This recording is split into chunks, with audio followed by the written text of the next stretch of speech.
Vou começar brevemente só para dar as boas-vindas a todos e depois fazer as minhas considerações em inglês, dando as boas-vindas ao Sr. Cardeal. Your Eminence, Cardinal Tagle, let me say what a pleasure and an honor it is for us to have you with us today as a special guest inaugurating our reflections on the 5th anniversary of Pope Francis' encyclical letter, Laudato Si. It is deeply and truly an honor. I want to thank the Vice Rector, Professor José Manuel Pereira de Almeida, and the Vice Rector for Social Responsibility for organizing not only this event, but the several seminars and events that we'll be holding throughout the year, which have the purpose of challenging the community at Católica and outside to think how Laudato Si can in fact not only challenge us, but make us change our practices and further our contribution to the common good. A special word of welcome as well to the President of Caritas in Portugal, Dr. Eugênio Fonseca. And dear friends, we are gathered here today because, as Pope Francis has challenged us to consider, nothing in this world is indifferent to us. The utterance at the heart of the encyclical Laudato Si is an assertive demand for all readers, and most particularly to all Catholics, to break the sea of indifference before the suffering of others. Its impact is widespread. This is not an encyclical that limits its scope to the widely discussed environmental agenda. Our pontiff decidedly enters, as he says, into dialogue with all people about our common home. Effectively, Laudato Si forces us out of our comfort zone, out of our comfortable position as Catholics speaking to Catholics. It forces us out of the entanglements of the global condition to address a runaway model of development, as Anthony Giddens famously coined late modernity. In the model of global dialogue that Laudato Si invites us to pursue, there is also a clear mission for universities to understand, question the contradictions, and find tentative answers for the improvement of society, bringing local concerns to engage with the responsibility before the world at large. One of the recurring tropes of contemporary thought is that place is inextricably connected to our vision of the world, that in fact one thinks where one is. Yet this attention to place, to the local, must not forego global interconnectedness, that in fact our lives are deeply entwined with the experiences of our sisters and brethren across the globe. The Holy Father reminds us in the encyclical Laudato Si that precisely this sense of globality inevitably obliges us to think of one world with a common plan, that I'm quoting from the encyclical, and to accept the world as a sacrament of communion. More than a promise, this is the experience and the practice that a scholar must also pursue. Science, research require mutual recognition and an ability to transform and transcend in communal and collaborative engagement. It also requires responsibility, that we see the face of the other in our everyday practice. Jean Tirole, in Economics for the Common Good, writes precisely that at the heart of the barriers to an organization of the social around the notion of an environmental common good are, and I quote, selfishness with regard to future generations and the free rider problem. In other words, the benefits of reducing climate change remain global and distant in time, while the costs of that reduction are local and immediate, unquote. The global pandemic is an ominous sign that the interchangeability of global development is not an option. Together we shall survive, or we shall succumb altogether. The aim to absorb, understand, and further universal knowledge, which the very idea of the Universitas pivots around, demands this movement of extrication, of stepping outside one's comfort zone, be it for the researcher or for the institution. The goal of the university is to be a place of continuous reinvention, integrating diversity of ideas, experiences, practices, building bridges across disciplines, research communities, geographies, projecting a global program to improve humankind's state, clearly advancing knowledge for the common good, and taking into consideration the anthropological, ecological, economic, cultural, and social sustainability of our common house. Communion, collaboration, and cosmopolitanism are the 3 C's of the professional path to knowledge as conceived at the Catholic University. For all of this, we are deeply honored at Católica to have as the opening speaker of the Laudato Si Year's Reflections, the prefect of the Congregation for the Evangelization of Peoples and the president of Caritas Internationalis, inspiring us to reflect and act as agents of a church that goes forth. An American expression is telling in this regard. It is not simply important for the university to talk the talk, but more importantly, to walk the walk. Caritas has been at the forefront of this walk, and we have been proud of treading together. So I want to thank also the president of Portuguese Caritas for this. So now let us continue to move on together. Thank you. Muito obrigado, Sra. Reitora. Vamos ouvir então agora o presidente da Caritas Portuguesa, Eugênio Fonseca.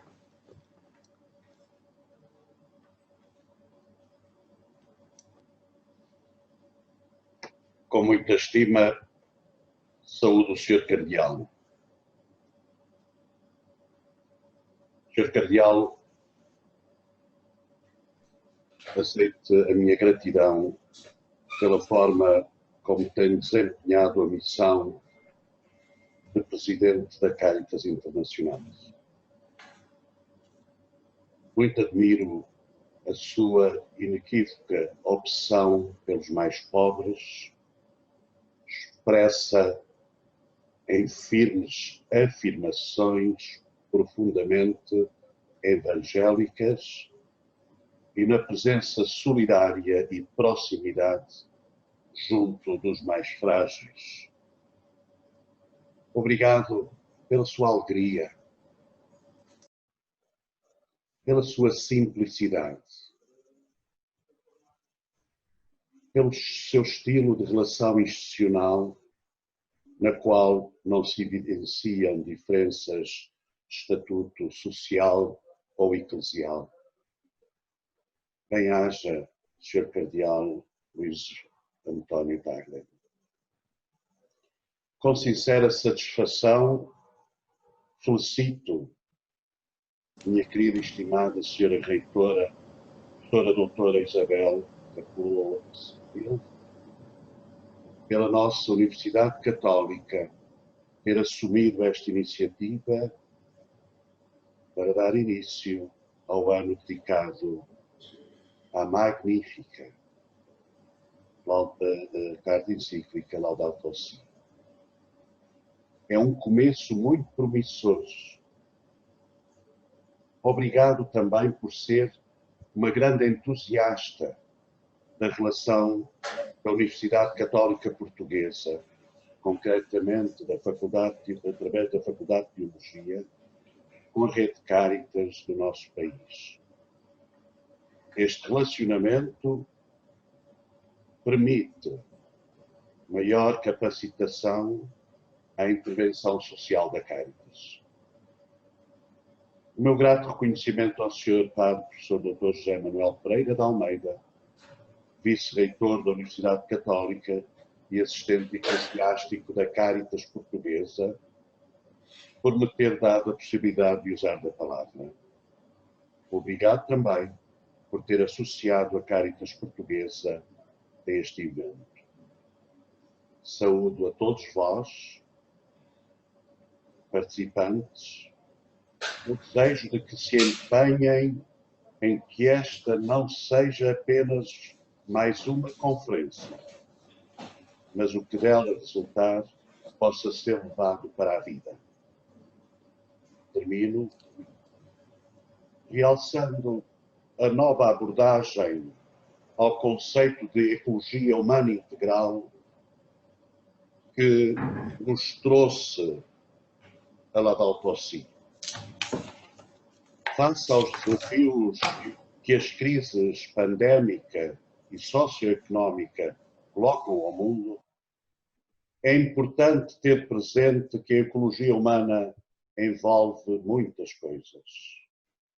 Desde a condição de ter uma casa onde morar, ao cuidar do desenvolvimento de relações de vizinhança, sem esquecer a inserção das pessoas numa rede de comunhão e pertença que favoreça a convivência e o sentimento de estar em casa, mesmo tratando-se de uma grande cidade.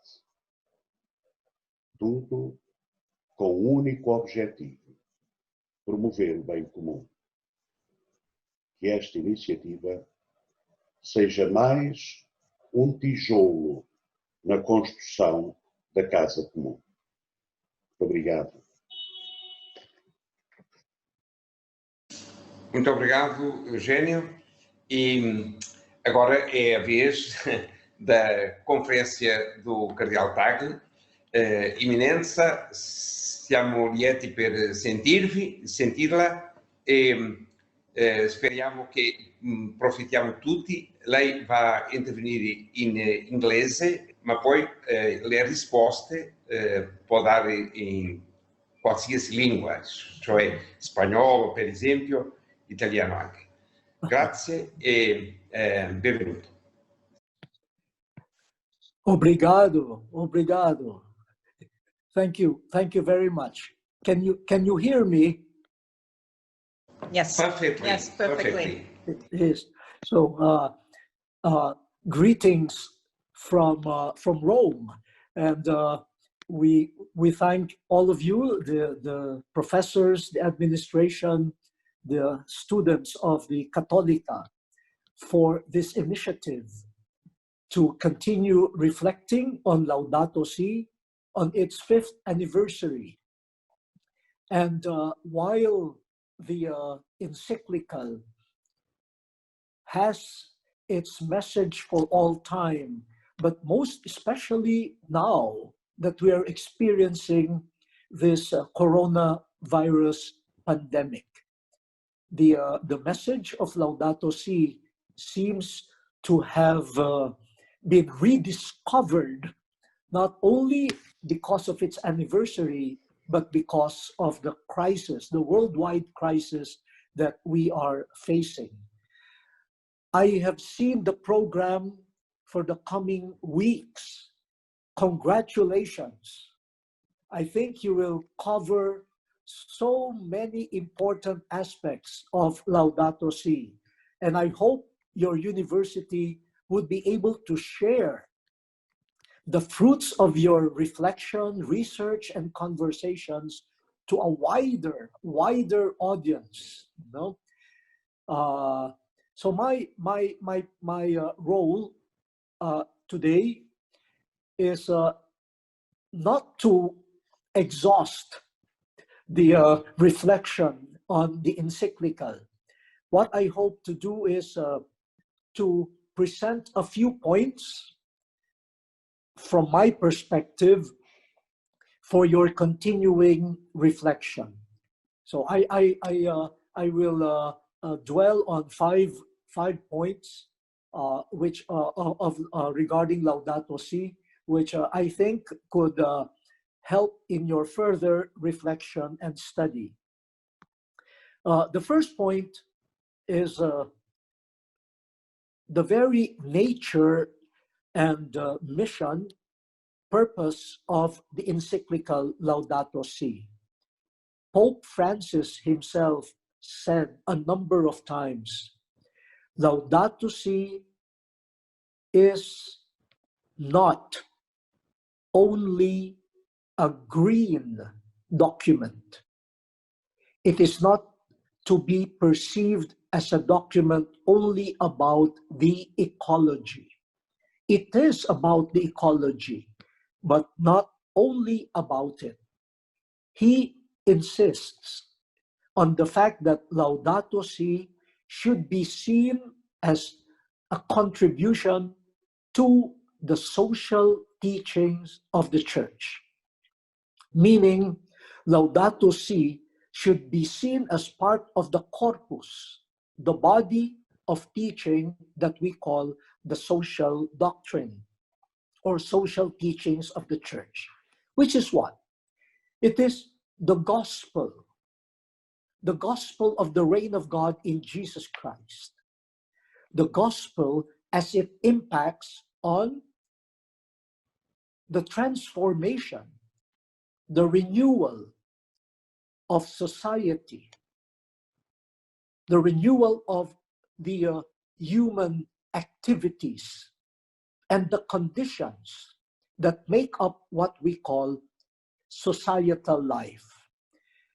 Very often, the gospel is lived by each person, and that should happen.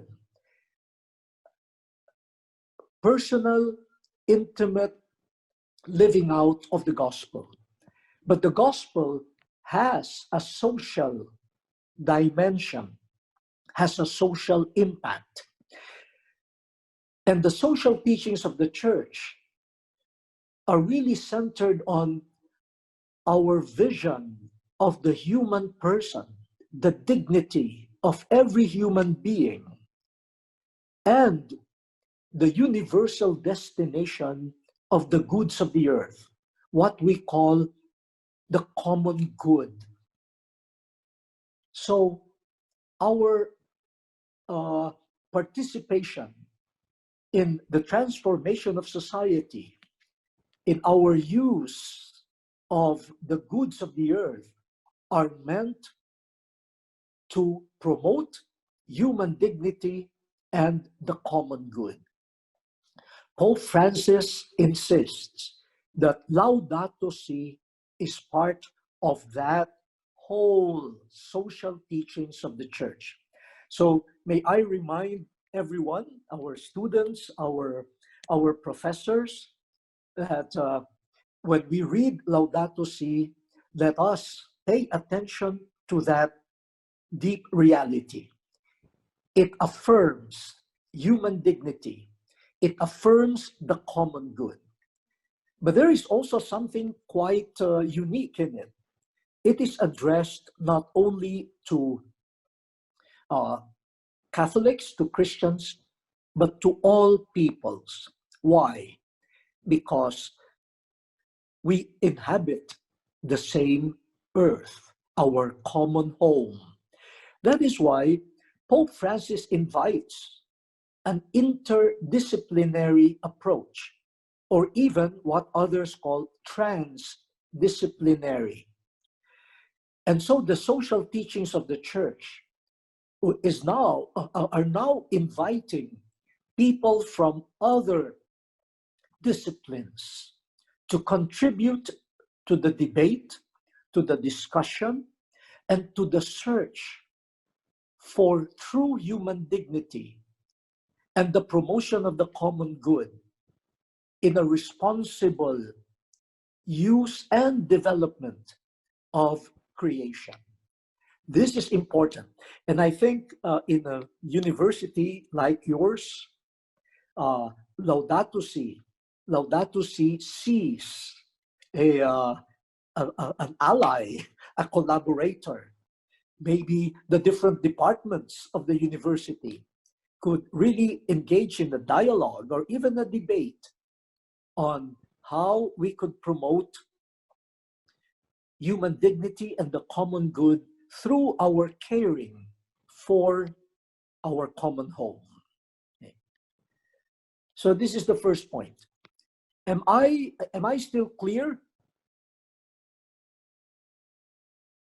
Could I be heard? Yes, Your Eminence. Yes, okay. Yes, perfectly, thank you. Oh, thank you. Okay, so now I go to the second point. The second point is my sort of interpretation, which I hope would be helpful to your further reflection. Laudato Si helps us rediscover or recover, retrieve what I will call the horizon of gift. Gift. I don't know how to say it in Portuguese, regalo or dono, gift. Because the prevailing... In Portuguese, we say dom. Dono, dom. Dom. Sì. The orizzonte di dom. The horizon of gift. I think this is an important dimension being opened by Laudato Si, because we have to admit that the prevailing mindset is in our time is that of utilitarianism. When we see something, when we see someone, we think almost spontaneously of the use, the usefulness of something. It is a horizon of functionalism, and it lends itself to a vision of life which is very pragmatic. What can I do with this thing? And even towards human beings, no? We say, what will I do with you? As though a human being is something that we could manipulate. Now, Laudato Si helps us recover this vision. Every creature is a gift, is a unique gift, related to each other, but they share this common giftedness. And since the giver is God, the creator, every creature has a value, not only a value that we put on each creature, a value that we decide. No, it is a value coming from the fact that each creature is a gift of God. And what do we do with the gift? A gift is appreciated. A gift is valued. A gift is developed. A gift is not destroyed. You don't want to destroy a gift. And if you touch the gift, you touch it with care. And you try to develop a gift so that the gift could grow in its full potentials. Laudato Si helps us to recover that. Seeing every creature, and especially every human being, as a gift, and not just something, an object, a commodity to be used. And when the usefulness is gone, then we can throw it away.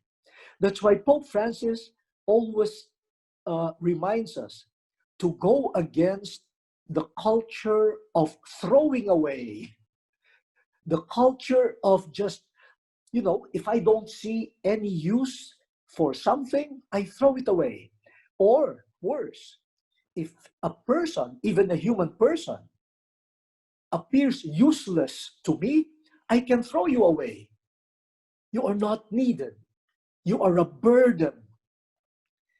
When you are not useful anymore, when you are not protective anymore, productive anymore, when some people think you are becoming a burden, then you are thrown away. You are discarded.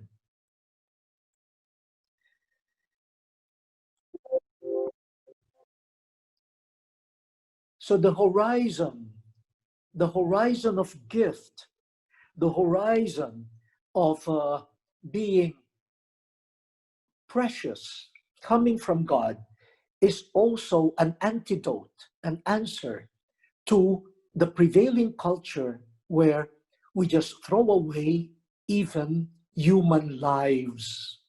Even human lives, when perceived as a burden, they are thrown away. I often ask, people, say, married people, when you look at your husband or at your wife, what do you see? Do you still see a gift or a burden? When you see your child, do you see a gift or a financial burden? Teachers, when you look at your students, what do you see? Are they gifts or are they a big, big problem? Students, when your professor enters the room, do you say, whoa, what a gift? Or do you say, oh, come on, why is the professor here? I mean, and so life becomes very, very dark. We don't see gifts anymore. Everything becomes a problem. The Laudato Si tries to expand that, and helps us to rediscover the gift that is in every creature, a gift in every person. This is the second point. Related to that is the third point that I want to raise. When we have already the horizon of the gifts, then let us make the gifts circulate, a circulation of gifts. Or maybe, in the expression used by some English speakers, exchange of gifts. A circulation of gifts. We can think of the promotion of the common good from that perspective. The gifts given to us by the Creator should remain gifts, to be shared, to be given. The moment a gift is kept to oneself, the moment a gift is hoarded, it stops becoming a gift. The gift that we have received, we should also share as God's gift to others.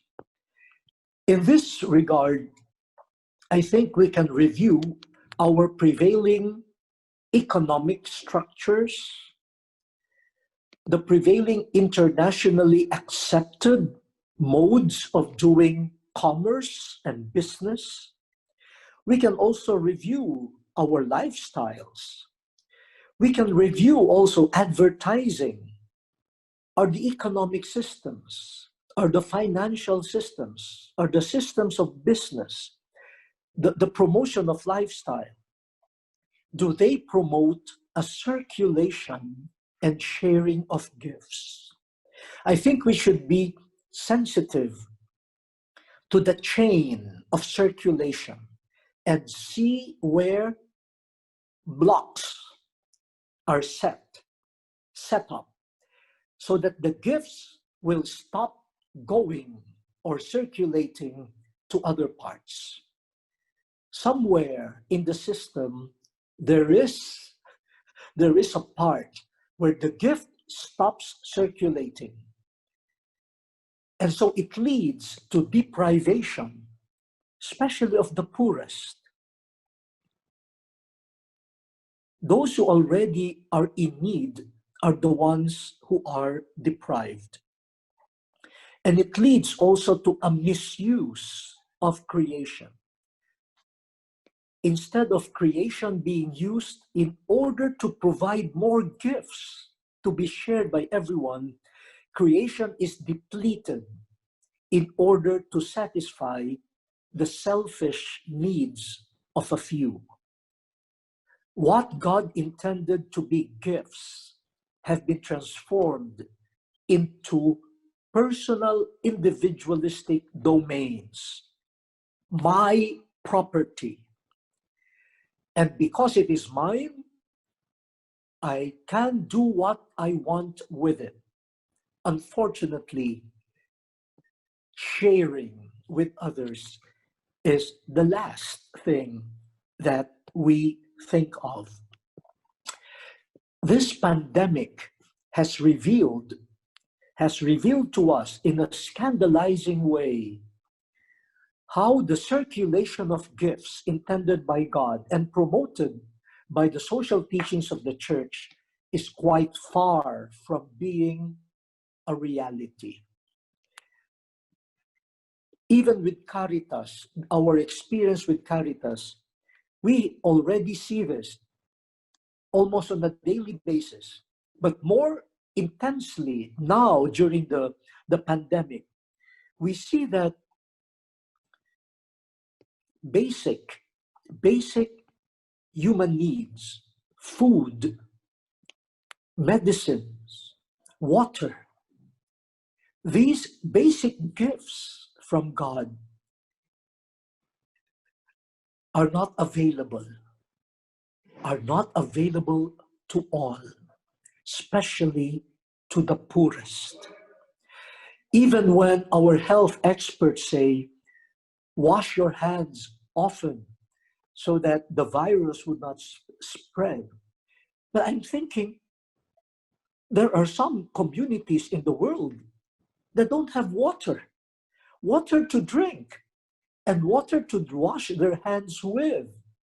So they're very vulnerable to the spread of the virus. But unfortunately, the budget of some countries, a big amount for what they call security. And by security, they mean weapons, arms. There is money for that.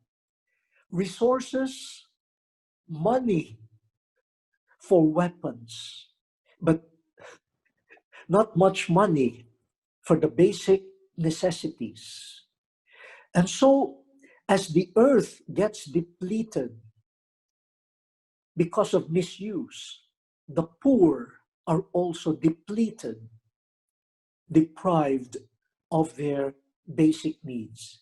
No wonder the Pope says the cry of the poor and the cry of the earth, they are connected. And for me, this is an invitation for us to review. Are the gifts of God really being shared, going around, or have they stopped becoming gifts because of systems, economic, financial systems, lifestyle, and even security systems that have been depriving human beings, especially the poor, of the gifts that they are entitled to.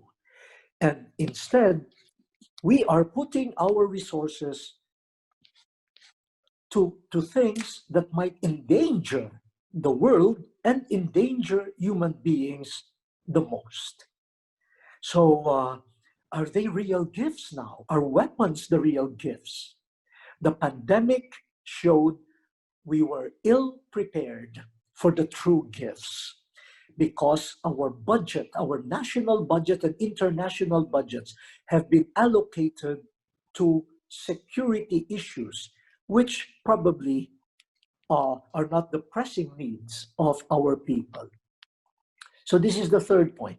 The fourth point is this: Laudato Si reminds us human beings of our rightful place in the whole of creation, in what we call the common home.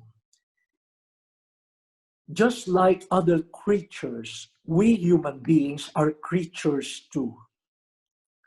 We should not pretend to be gods.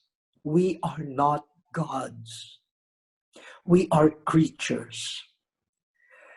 But we have a special calling as human beings, and that is to be stewards, custodians of creation.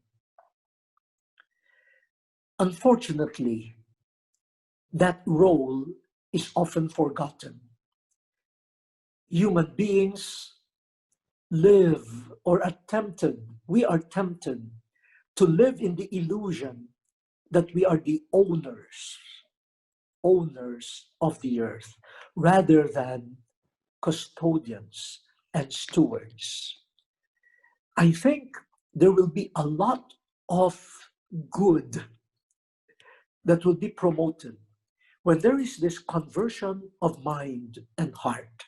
Who am I as a human being in relationship to the world, to creation, and to other human beings?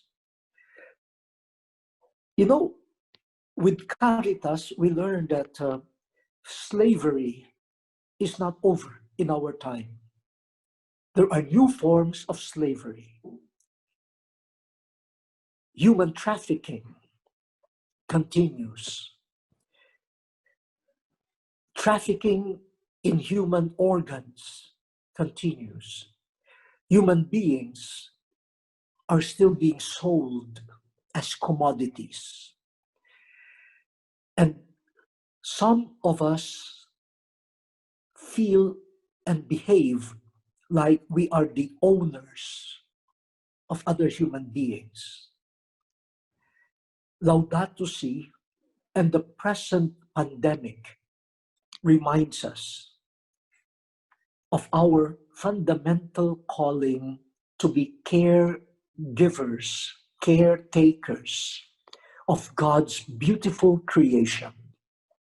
We were not created in the image of God in order to destroy God's gifts and to destroy through indifference, through abusive behavior, God's creation, and especially human beings.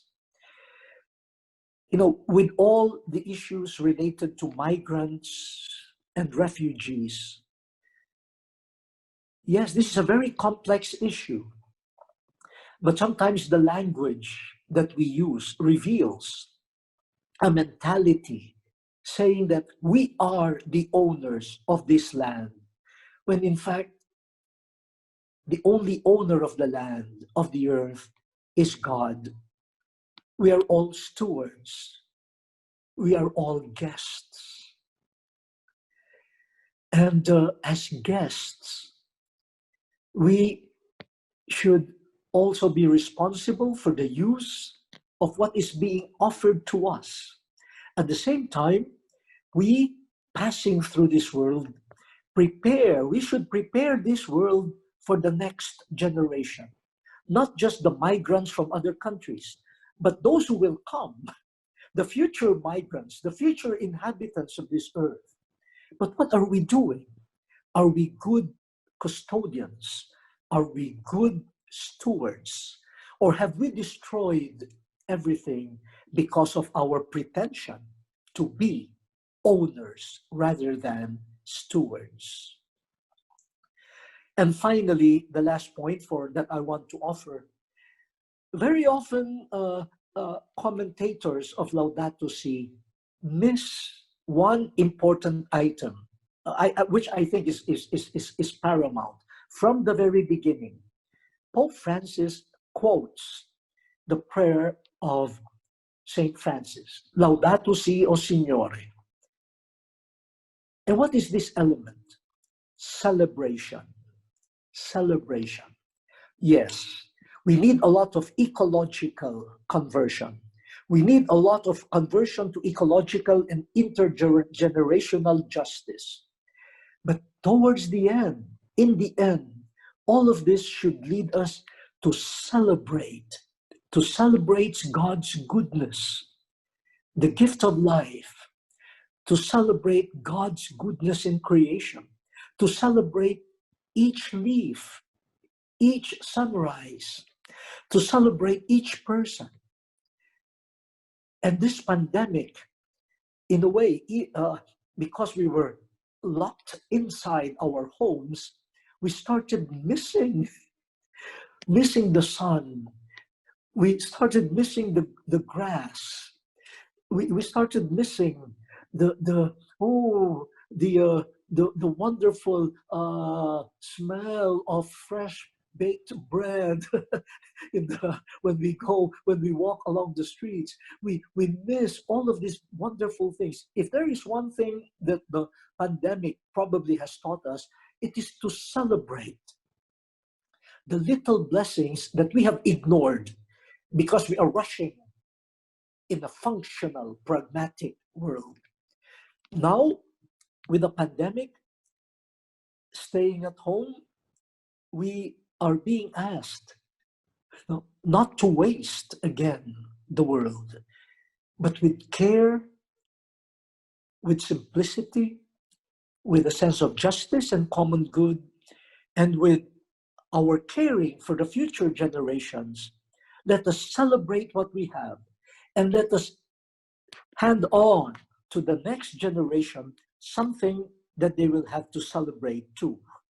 But if we leave or transmit to them a world that is polluted, a humanity that does not care for each other, the next generation will have nothing to celebrate. Let us remember, at the end, according to the book of Genesis, at the end of creation, the acts of creation, there was the Sabbath, a time to look at everything and to say, it is all good, all good, all is gift.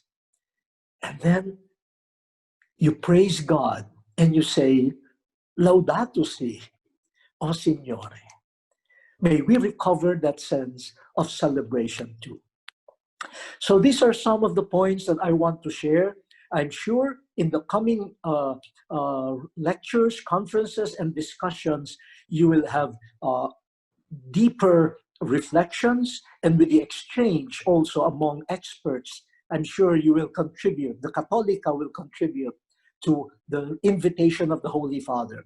Let us spend this year penetrating the deep teachings of Laudato Si. Thank you very much for your patience. Thank you.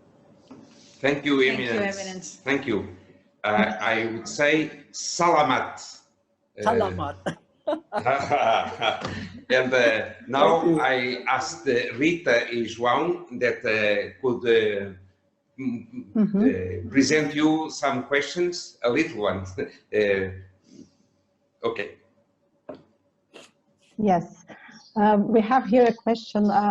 Your Eminence, you spoke about the divide and the interdisciplinarity as a contribution of the university, but how can we make students commit to Laudato Si and the care of our common home? Yeah, this is an important question, which not only the university, but also maybe the families and the youth themselves could help, where they could help. Pope Francis in Laudato Si says, while there is a call for experts to study the different aspects of this very complex issue, he says, let us start also with simple actions. And through those simple actions, maybe our young people, even in the university, could be motivated to slowly enter the teachings of Laudato Si. Like the Holy Father mentioned things like, how about giving thanks before eating and giving thanks after eating, or giving thanks to the person who prepared the food, or sharing what my shirt that I am not using anymore, sharing it with someone or to someone who is in need of it. Maybe to start with little things. And when young people start feeling the meaning and the fulfillment and the joy of having been grateful and having been caring to others, maybe slowly they could be more committed intellectually and even professionally to the teachings of Laudato Si. Because I know the different disciplines would be able to contribute, but through little acts. And here probably Caritas could also help by giving our young people information from the ground. Like I'm from the Philippines, and 6 years ago, or yeah, I think 6 years ago or 7 years ago, we had this super typhoon, Haiyan. They said it's the strongest, the most powerful typhoon recorded when the recording started. And we saw, while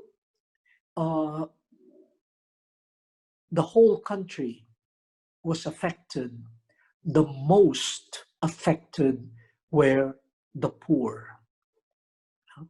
And we saw also how human irresponsible action makes typhoons worse. We have no full control of the forces of nature, but we make the actions of nature worse, the effects, through our neglect. And so we saw that. And if, for example, through the help of Caritas or through the witness of people who have suffered, suffered from disasters, natural disasters made worse because of human irresponsible actions, then maybe our young people in the universities could also be convinced.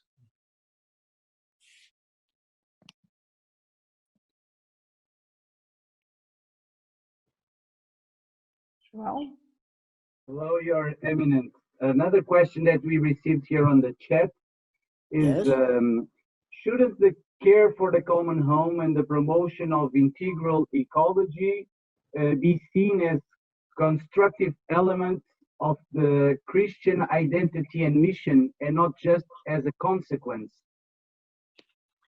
A beautiful question, and I affirm that. I think one thing that Laudato Si could really do for us is to make us realize that caring for God's gift of creation, caring for human beings, is an integral part of discipleship, of following Christ. It is not just an extracurricular activity. It is part of our identity as human beings. It is part of the mission given to us. And so it is part also of our following Jesus Christ. Because Jesus Christ became human. He became God, the Son of God, became a creature, became the Son of Mary. So he sanctified creation by assuming it in his flesh. And up to now, in his resurrection, he remains human. There is the glorified human body that Jesus has brought to the presence of God in his resurrection. And so our profession of faith in the incarnation, in the resurrection of Jesus, includes this very important aspect of respect for creation and the human person. And this is, I think, a challenge to theology professors, to catechists, to Bible teachers. How do we include again in our vision of Christian life and discipleship this important calling to take care of creation as stewards and as custodians? And as you rightly said, this is not just an extracurricular activity. It must spring from our understanding of Christian life and discipleship. thank you, Your Eminence. Another question on the chat is, can't Laudato Si itself be read as a guide to unconfinement and building of a new normal? Yes. I certainly believe in that. But I also am quite realistic. It will be a very, very difficult path to take. That's why we need patience, and we need efforts like this one that you are offering, that more and more people would be convinced, not just of a teaching, but of a vision. I hope that Laudato Si would be studied by the School of Economics. I hope Laudato Si could be studied by our schools of engineering and architecture. I hope Laudato Si could be studied by our people in national security, so that through different fronts and through different disciplines, we could all work together, towards a better world. No single individual and no single discipline can promote a better world. It is a common action for the common home and the common humanity that we have. So that's why Pope Francis is asking for common effort, dialogue, even debate. But this is towards really a transformation of the present world, transformation of mentalities and visions that we have accepted already for many years. So to change them requires a lot of dialogue and a lot of patience.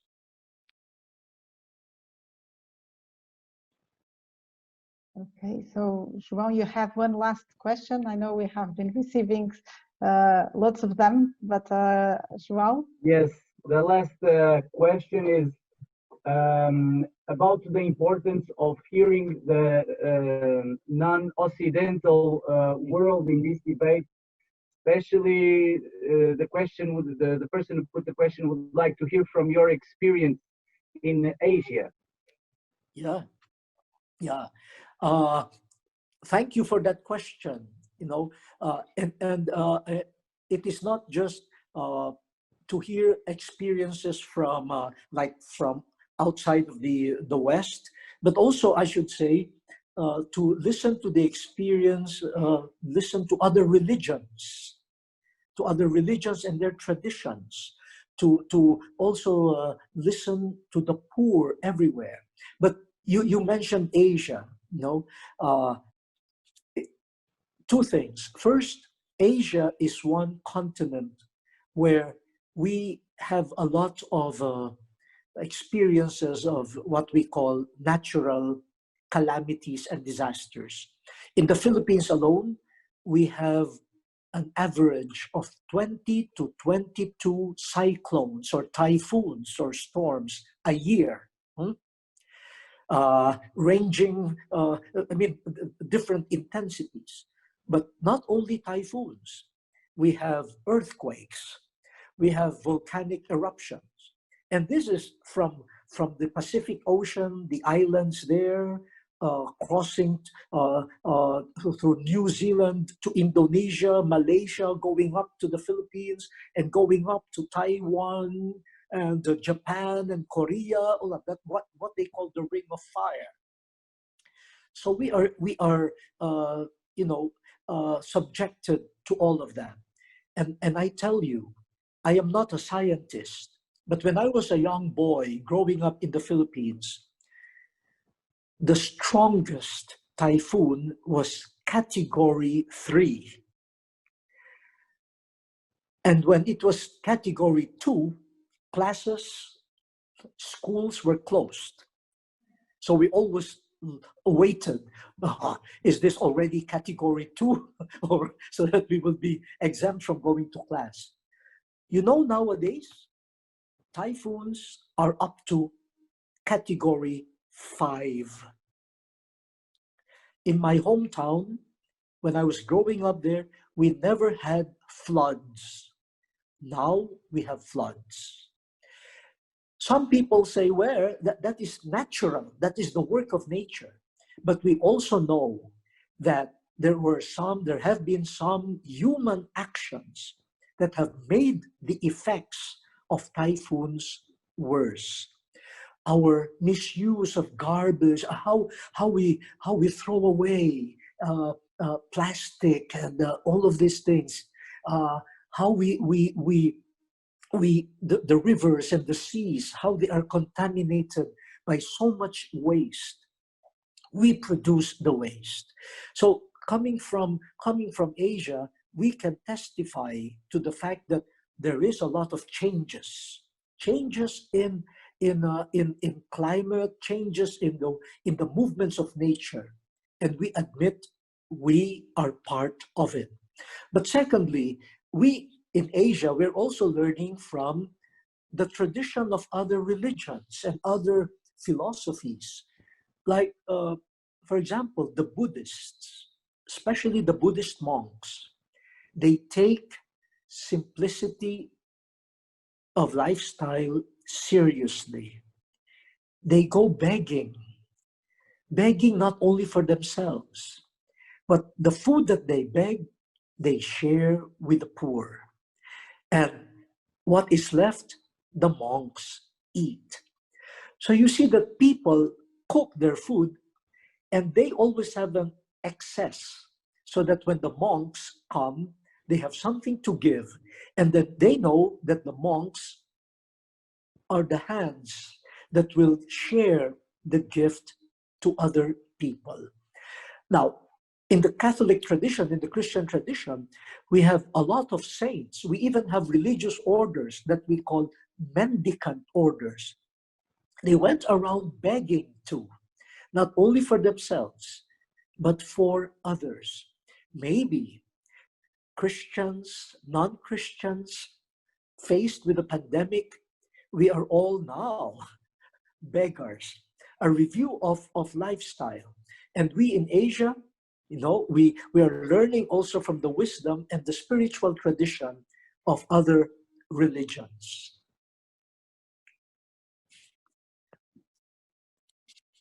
Thank you so much, Your Eminence. Thank you so much for your presence and for your reflections. It is always very inspiring to hear you. Thank you very much. And I really want to encourage the Católica and the Caritas Portugal to continue this collaboration. And if there are other questions that you would want to send to me through email, I will try my best to respond to them through email. Thank you so much. Thank you so much. Resta-nos agradecer a presença de todos. Partilharemos com todos os participantes o calendário das iniciativas do Ano Laudato na Universidade Católica Portuguesa. Esta sessão foi gravada e por isso ficará também disponível brevemente no nosso site. Obrigada a todos. Boa tarde a todos. Obrigada. Bom dia.